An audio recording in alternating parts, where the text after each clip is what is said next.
हाय, hello, नमस्कार मैत्रिणींनो, मी संध्या. तर पुन्हा एकदा तुम्हा सर्वांचं स्वागत करते आपल्या यूट्यूब चॅनलवरती.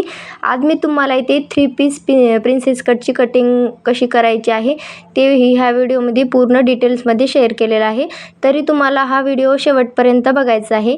जर तुम्हाला व्हिडिओ आवडला तर व्हिडिओला लाईक, शेअर आणि कमेंट करायचं आहे आणि तुमच्या मैत्रिणींसोबत शेअरसुद्धा करायचं आहे आणि सोबतच सोबत जी बेल आयकॉन आहे ना ते पण प्रेस करायचं आहे, जेणेकरून माझ्या चॅनलची नोटिफिकेशन तुम्हाला नेहमी येत राहील. आता सर्वात आधी तर आपल्याला काय करायचे आहे, जी आपली ब्लाऊजची पूर्ण उंची असेल त्यामध्ये 1 इंच प्लस करून आपल्याला इथे 14 इंचावरती एक मार्किंग करायचं आहे. इथे माझी तयार 13 इंचची होणार आहे उंची ब्लाऊजची आणि त्यानंतर मी 14 इंच अशा प्रकारे उंची टाकून घेतलेली आहे आणि तिथून आता मी लाईन ओढून घेत आहे. तुम्हाला सुद्धा तुमची जे काही उंची असेल त्यामध्ये 1 इंच प्लस करायचं आहे. इथे आपण सर्वात आधी तर बॅक पार्टची कटिंग करणार आहोत. त्यासाठी बॅक पार्ट आपल्याला इथे आखून घ्यायचं आहे. आता बॅक पार्टची मापे आपल्याला टाकायची आहे. त्या आता आपल्याला काय करायचं आहे, शोल्डरचं माप घ्यायचं आहे. इथे माझ्या क्लायंटचं शोल्डर खूपच कमी होतं, त्यामुळं मला शोल्डर इथे कमीच घेतलेला आहे मी. त्यांना आता इथे काय करायचं आहे, आपल्याला अशा प्रकारे 4 इंचावरती शोल्डर घ्यायचं आहे. इथे 1.5 इंचची शोल्डर पट्टी तयार ठेवायची आहे. त्यासाठी मी 4 इंचचं शोल्डर घेतलेला आहे. मुंडा इथे मी 5 इंचचा, पावणे 5 इंचचा मुंडा घेतलेला आहे.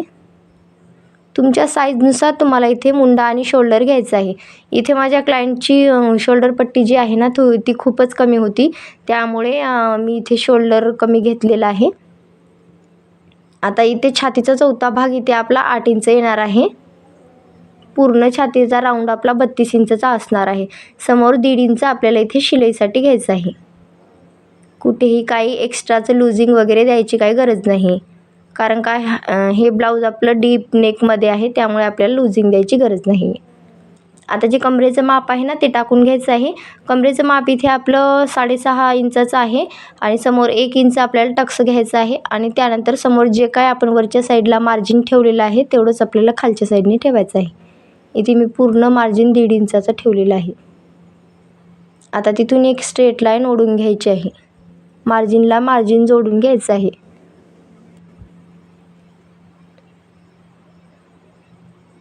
हे आपलं पूर्ण मार्जिनमध्ये कवर होणार आहे. जर तुम्हाला ह्याच्यापेक्षा आणखी थोडंसं जास्त मार्जिन ठेवायचं असेल तर तुम्ही बाजूला एक्स्ट्राचं मार्जिन घेऊ शकता. आता इथे आपल्याला गळारुंदी घ्यायचं आहे. इथे मी 1.25 इंच गळारुंदी घेतलेली आहे, कारण का त्यांना जास्त असा ब्रॉड गळा पाहिजे नव्हता, त्यामुळे मी 2 इंच, 1.25 इंच इथे गळा घेतलेला आहे. आता बॅक साईडची आपली जी गळ्याची उंची असेल ती आपल्याला टाकून घ्यायची आहे. इथे मी 9 इंच अशी तयार उंची घेतलेली आहे आणि त्यामध्ये अर्धा इंच प्लस करून 9.5 इंचावरती एक बॉक्स तयार करून घेतलेला आहे.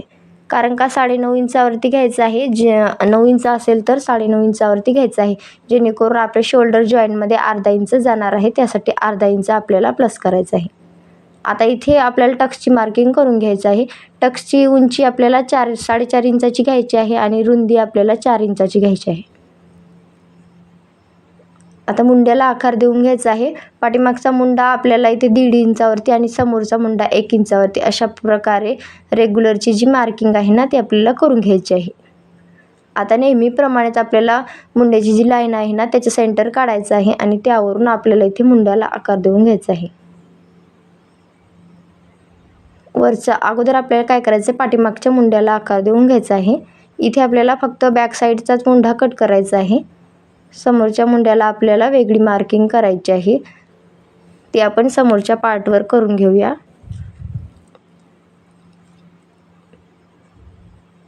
आता इथे जर तुमचं शोल्डर उतरत असेल तर तुम्हाला इथे एक थोडंसं 1/2 इंचाचं शोल्डर उतार देऊन घ्यायचं आहे, जे की गळ्याच्या साईडने द्यायचं आहे.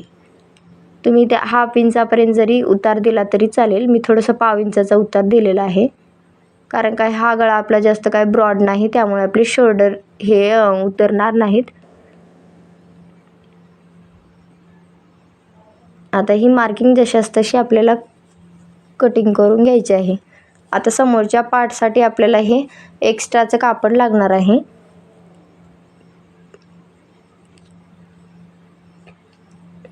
इथे आपलं प्रिन्स कटमध्ये ब्लाऊज असणार आहे, त्यासाठी आपल्याला एक्स्ट्राचं मार्जिन घ्यावं लागेल. ह्या साईडने मी थोडंसं अशा प्रकारे वाढवून घेतलेलं आहे. आता मी जे खुली साईड आहे ना त्या साईडने ही बंद साईड बॅक साईडची ठेवून घेतलेली आहे, जेणेकरून समोरच्या हुकाची आपल्याला इथे मार्किंग करून घ्यायची आहे. आता मी इथे हुकपट्टी आणि आयपट्टीसाठी थोडंसं एक्स्ट्रा घेतलेलं आहे. तुम्ही पाहू शकता तिथे साधारण पाव इंचाचं मी एक्स्ट्रा घेतलेलं आहे. तुम्ही जेवढं काय हुकपट्टीमध्ये स्टिच करणार असाल तेवढं तुम्हाला इथे एक्स्ट्राचं घ्यायचं आहे. मी खुल्या साईडने हा बॅक पार्ट ठेवून घेतलेला आहे. इथे आपले समोरचे हुक आणि आयपट्टीचे मार्किंग होणार आहे. आता जे काही मार्किंग आपली जशास तशी आहे ना ती आपल्याला मार्क करून घ्यायचं आहे. बॅक पार्ट आपल्याला जशास तसा मार्क करून घ्यायचा आहे आणि जे काही आपल्याला बदल करायचे आहेत ते आपण समोर बघणारच आहोत.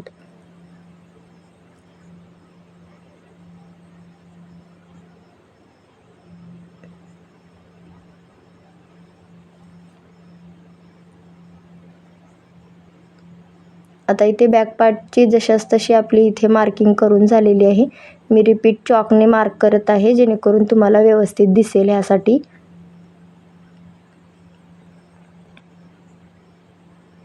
आता जे आपला मुंडा होता ना तो आपल्याला परत आखून घ्यायचा आहे.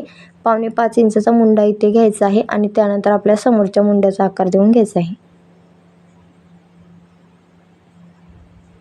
आपल्याला इथे मुंड्याच्या कॉर्नरवरून 1 इंचावरती मार्क करायचं आहे. मुंड्याचं सेंटर काढून घ्यायचं आहे आणि मुंड्याच्या कॉर्नरवरून आपल्याला इथे मार्क करून घ्यायचं आहे. समोरचा मुंडा हा मार्क करायचा आहे. दोन्ही मुंड्यामध्ये आपला अंतर हे अर्धा इंचाचं असलं पाहिजे.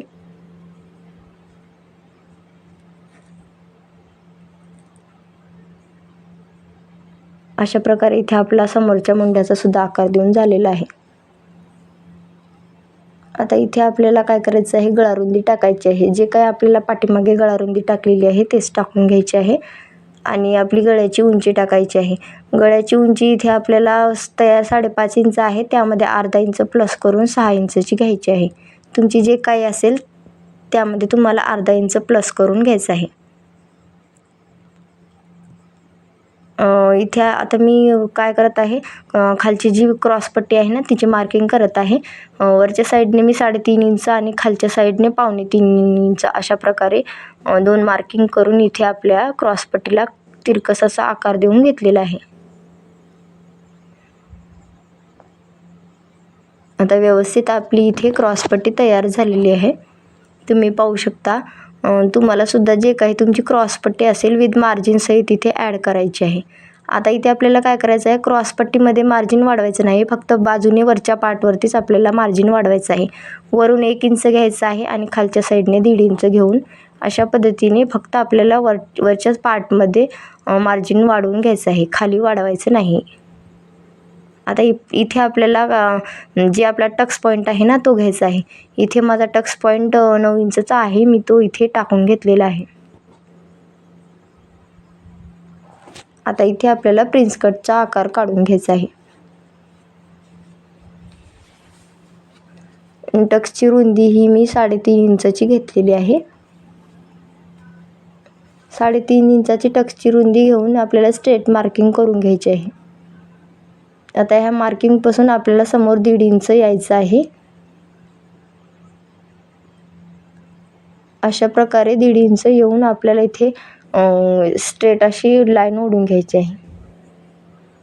जे आपला टक्सचं पॉईंट आहे ना तिथून स्ट्रेट लाईन ओढून घ्यायची आहे. आता इथे काय करायचं आहे, जो आपला मुंडा आहे ना त्यापासून आपल्याला अर्धा इंच आतमध्ये जायचं आहे. जी आपली मार्जिनची लाईन आहे ना त्या साईडने आपल्याला अर्धा इंच आतमध्ये जायचं आहे आणि अशा प्रकारे प्रिन्स कटचा आकार देऊन घ्यायचा आहे. इथे आपली 3 पीस प्रिन्सेस कट असल्यामुळे ह्या पद्धतीने आपल्या प्रिन्स कटला आकार येणार आहे. इथे तुम्हाला दिसत नसेल त्यामुळे मी मार्करने इथे मार्किंग करून घेतलेली आहे, जेणेकरून तुमच्या पटकन लक्षात येईल ह्यासाठी. तुम्ही बघू शकता इथे आपला व्यवस्थित असा 3 पीस प्रिन्सेस कटचा आकार तयार झालेला आहे. इथे मी गळ्याला सुद्धा आकार देऊन घेतलेला आहे गोल. आता जी मार्किंग केलेली आहे ना मी ती जशास तशी कट करून घेते. तुम्हाला सुद्धा ह्याच पद्धतीने ब्लाऊज पॅटर्न तयार करायचा आहे. तुमचीसुद्धा ब्लाऊज व्यवस्थित बसणार आहे, कुठेही ब्लाऊज बिघडणार नाही. तुम्ही ह्याच पद्धतीने एकदा नक्की ट्राय करून बघायचं आहे. आता सध्याच्या काळामध्ये खूप ट्रेंडला असणारा हा 3 पीस प्रिन्सेस कटचा ब्लाऊज आहे, जेणेकरून सगळ्यांना मस्त दिसणार आहे घातल्यावरती. त्यामुळे तुम्हीसुद्धा एकदा नक्की ट्राय करून बघायचं आहे आणि माझी पद्धत तुम्हाला कशी वाटली हे सुद्धा कमेंटमध्ये सांगायचं आहे. आणि हो मैत्रिणींनो, व्हिडिओला लाईकसुद्धा करायचं आहे. आपला जो प्रिन्स कटचा भाग आहे ना, तो कट करायचा आहे आणि त्यानंतर जे टक्सची मार्किंग आपण केली होती ते सुद्धा आपल्याला इथे टक्स कट करून काढून टाकायचं आहे. तुम्ही पाहू शकता मस्त असा आपला आकार तयार झालेला आहे.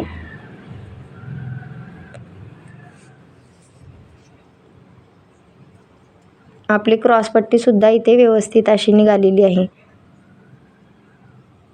आता इथे आपल्याला बाहीची कटिंग करायची आहे. त्यासाठी आपल्याला सर्वात आधी तर 4 फोल्ड असं अस्तर करून घ्यायचं आहे आणि फोल्डेड साईड ही आपल्या साईड करून ठेवायची आहे. आता जे काही आपली बाहीची उंची असेल ती टाकायची आहे. त्यामध्ये आपल्याला इथे 1 इंच प्लस करून घ्यायचं आहे, जे की आपले खालच्या आणि वरच्या साईडने स्टिचिंगसाठी जाणार आहे. आता मी इथून एक स्ट्रेट लाईन ओढून घेतलेली आहे आणि खालच्या साईडने 3.5 इंचावरती इथे मुंडा आपली जी बाहीची डाऊन आहे ना ती करून घेणार आहे. आता त्यानंतर क्रॉस लाईन ओढून घेतलेली आहे. जो काही तुमचा मुंडा असेल तयार नाही तयार असेल, जो काही मार्जिन सोडून असेल तयार, तो आपल्याला इथे घ्यायचा आहे. आता इथे माझी घडी बसत नव्हती, त्यासाठी आपल्याला इथे थोडासा जॉईंट द्यावा लागणार आहे. आता मी इथे क्रॉस मुंडा टाकून घेतलेला आहे. मार्जिन सोडून आपल्याला इथे मुंडा मोजून घ्यायचा आहे आणि क्रॉस लाईन ओढून घ्यायची आहे. इथे बाही डाऊन आपल्याला 3.5 इंचची करायची आहे. अशा प्रकारे 2 इंचावरती आणि 1.5 इंचावरती हे 2 असे पॉईंट काढून घ्यायचे आहेत आणि तिथून आपल्याला बाहीला आकार द्यायचा आहे. जो काही तुमचा दंडगेर असेल तो तुम्हाला घ्यायचा आहे आणि समोर 1.5 इंच शिलाईसाठी एक्स्ट्रा घ्यायचा आहे. आता वरच्या साईडने सुद्धा 1.5 इंचच घ्यायचं आहे आणि आपल्याला तिथून एक मार्क करायचं आहे. आता हे मार्जिनचे पॉईंट आपल्याला दोन्ही जोडून घ्यायचे आहेत, खालचे आणि वरचे. हे पूर्ण आपलं मार्जिनमध्ये जाणार आहे. आता इथून आपल्याला जे आपण पॉईंट काढलेले आहेत तिथून आपल्याला बाहीला अशा पद्धतीने आकार देऊन घ्यायचा आहे. जर तुम्हाला पूर्ण डिटेल्समध्ये बाहीचा व्हिडिओ बघायचा असेल तर तुम्ही मला कमेंटमध्ये सांगा, म्हणजेच मी तुमच्यासाठी पूर्ण डिटेलमध्ये बाहीचा व्हिडिओ घेऊन येईल. आता ही जी मार्किंग आपण केलेली आहे ना ती आपल्याला इथे कटिंग करून घ्यायची आहे.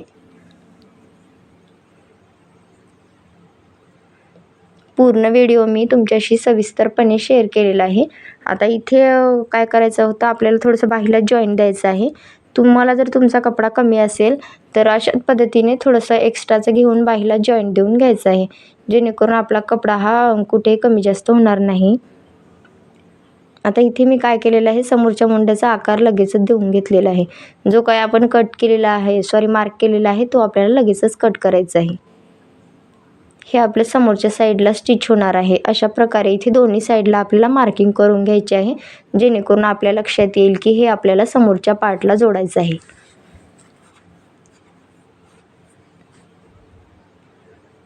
आता इथे आपली जे पार्ट आहे ना ते कट झालेले आहेत. अशा प्रकारे इथे आपली पूर्ण ब्लाऊजची कटिंग झालेली आहे. ह्या ब्लाऊजचा स्टिचिंगचा व्हिडिओ मी तुमच्याशी लवकरच शेअर करणार आहे. आता मी इथे काय केलेलं आहे, जो आपलं मेन फॅब्रिक आहे ना त्यावरती हे पार्ट पूर्ण जशास तसे ठेवून कट करून घेतलेले आहेत. जर तुम्हाला ह्या ब्लाऊजचा पूर्ण स्टिचिंगचा व्हिडिओ बघायचा असेल तर तुम्ही मला कमेंटमध्ये सांगा, मी तुमच्यासाठी व्हिडिओ नक्की शेअर करेल. चला तर मग पुन्हा भेटूयात अशाच एका छानशा व्हिडिओमध्ये. तोपर्यंत नमस्कार. आपल्या चॅनलला नक्की शेअर करा.